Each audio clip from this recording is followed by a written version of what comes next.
On January 15, 2009, it was supposed to be just another ordinary flight. U.S. Airways Flight 1549, an Airbus A3420, was scheduled to take off from New York's LaGuardia Airport, headed for Charlotte, North Carolina. On board were 155 people: passengers, pilots, and crew. The sky was clear, the air cold. Nothing seemed unusual. At 3:25 p.m., the plane lifted off the runway. It would be airborne for just 208 seconds.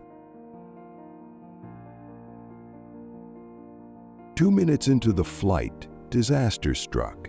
At an altitude of 2,800 feet, barely climbing, the aircraft collided with a flock of Canadian geese.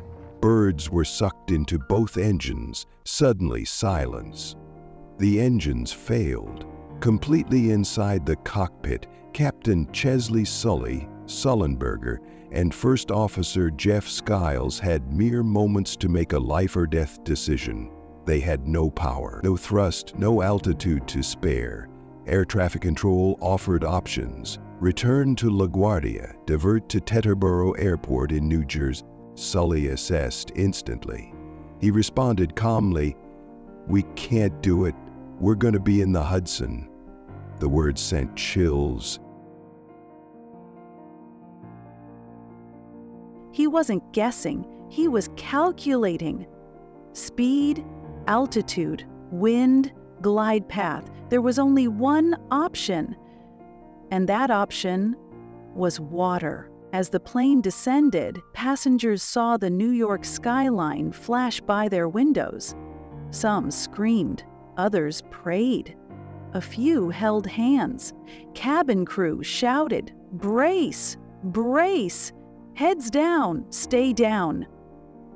Then, impact. At 3:31 p.m., just 6 minutes after takeoff, Flight 1549 slammed into the frigid Hudson River. The water exploded around the fuselage.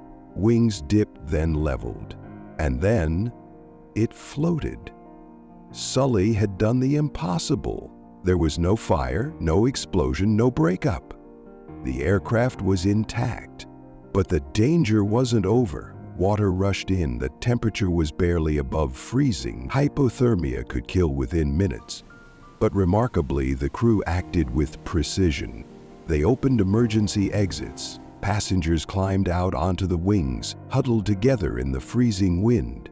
Within moments, help arrived. Ferries, police boats, and rescue teams surged toward the floating plane. Passengers were pulled from the water, wrapped in blankets, held in tears. All 155 people survived. No one died. The injuries were minor, but the emotional weight, immense. The world watched in disbelief. News outlets called it the miracle on the Hudson. But Sully, he didn't like the word miracle. He said it was training, teamwork, human skill under inhuman pressure.